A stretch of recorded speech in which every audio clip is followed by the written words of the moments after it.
پاکستان اور بنگلہ دیش کے مابین انسانی حقوق کے تعاون پر اہم ملاقات۔ IUDHR کے وائس پریزیڈنٹ سندھ ڈاکٹر ثناء اللہ میمن نے کراچی میں قائم بنگلہ دیش قونصلیٹ کراچی میں بنگلہ دیش کے ڈپٹی ہائی کمشنر محمد ثاقب صداقت سے ایک اہم اور مثبت ملاقات کی۔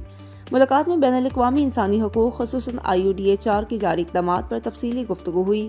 ڈاکٹر ثناء اللہ میمن نے ادارے کے نئے منصوبوں اور خطے میں انسانی حقوق کے فروغ سے متعلق بریفنگ بھی دی۔ ڈپٹی ہائی کمشنر نے بھرپور تعاون کی یقین دہانی کراتے ہوئے کہا کہ بنگلہ دیش میں بھی مختلف مواقع اور امکانات پر باہمی اشتراک کے ساتھ کام کیا جا سکتا ہے اور IUDHR کے لیے ہر سطح پر تعاون جاری رکھا جائے گا۔